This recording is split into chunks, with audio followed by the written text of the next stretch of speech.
vas a acordar, Isabel, de la rayuela bajo el mamoncillo de tu patio, de las muñecas de trapo que eran nuestros hijos, de la baranda donde llegaban los barcos de La Habana, cargados de... Llegaban barcos de La Habana. La idea para mí hoy es que voy a presentar un poco una serie de textos que han aparecido en la costa atlántica que se llaman cuentos felinos, y posteriormente los autores de esos cuentos felinos, pero también de otro texto, dos textos que se llaman Los 11 de Calibán. Gracias por estar aquí. Para mí siempre es una alegría este tipo de eventos, porque es la oportunidad de reencontrarme con los amigos, con escritores que comenzaron en la época que hice mis primeras publicaciones. El otro año creo que son 50 años de la primera publicación, la hizo Aníbal Tobón, hablando de periódicos en El Nacional. De un lado la foto del muerto y del otro lado un cuento mío. Está el maestro Guillermo Tedio, fue el primer escritor que conocí. No sabía que los escritores eran de carne y hueso. Leía libros, pero uno nunca ve a los escritores. Y tuve un excelente profesor, Rodrigo Ebrat Enríquez, que un día llevó a Guillermo Tedio, que había ganado en el concurso de cuentos del Espectador, y por primera vez veía uno de un contacto directo, y creo que eso me animó muchísimo. No sé si para bien o para mal, pero aquí estamos tratando de escribir nuestros recuerdos y nuestras experiencias. El cuento, voy a leer como 5 minutos aproximadamente, se llama La fotografía de la señorita Bibi. Dice así: habían venido corriendo a buscar a la señorita Bibi. Le dijeron que era urgente, que dejara la clase así, que fuera a la rectoría de inmediato. La última vez que ella los había dejado solos, con un ejercicio de matemáticas sin terminar, suma de quebrados escritos en el pizarrón, hacía más o menos un año. Aquello fue cuando lo de Carrascal. Ella le había pedido al alumno, que no dejaba de pestañear, que la acompañara a la prefectura. A Carrascal lo expulsaron, pero en vez de irse para su casa, se saltó una paredilla de la piscina olímpica y había entrado a nadar. Horas más tarde, cuando el centro abrió sus puertas al público, el celador encontró el cuerpo del ahogado. Para entonces aún no estaba con ellos Morante, y en el salón apenas se había levantado un murmullo, un run run de hélice, por lo que había hecho Carrascal, tal como lo recordaba Cenea mientras miraba la puerta de la rectoría. En esta ocasión tampoco había venido nadie a reemplazar a la profesora, pero podía aparecer alguien en cualquier momento para vigilarlos.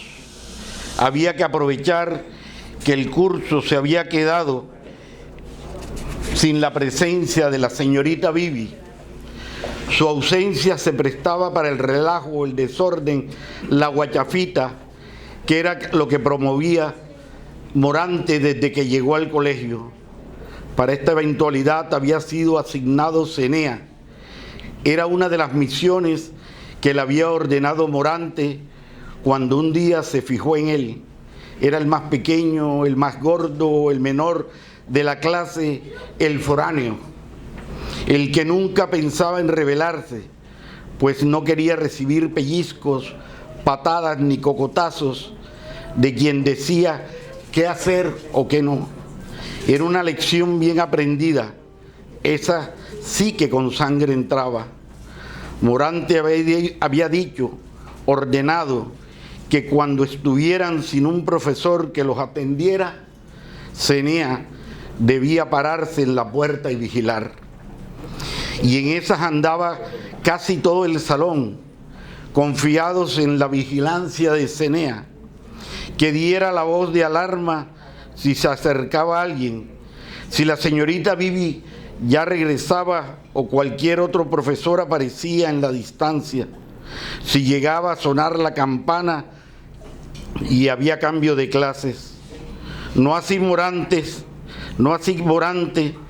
para quien esta mañana poco le importaba participar en aquel gallinero, pues el foco de su atención estaba puesto en el escritorio de la profesora, en el bolso que había olvidado llevar consigo la señorita Bibi cuando le vinieron a decir que el señor rector la solicitaba en su oficina con urgencia, señorita, y ella en aquel apremio había dejado de leer los primeros nombres de la lista de asistentes y había salido al instante descuidando esta pertenencia de la que pocas veces se separaba.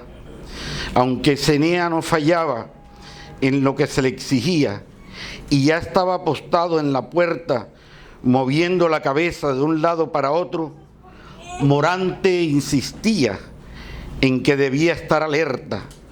Pilas, enano, abre bien los ojos, almeja, no me pueden sorprender, mosca, o te jodo como la otra vez, o fue que te quedó gustando. Si por ti me pescan y me botan como a Carrascal, juro por esta que te busco y te aplasto, piojo, te vuelvo mierda. Y recalcó, lo juro por Chucho, que te busco y te vuelvo mierda. Todos sabían que Morante, no, dejémoslo ahí. Bueno, vamos a darle una parte de la China. Bueno, 600 páginas bastante, ¿no?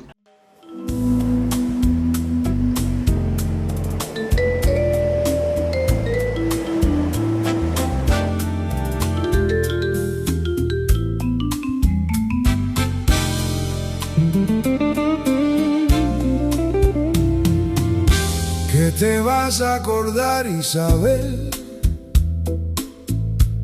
de la rayuela bajo el mamoncillo de tu patio,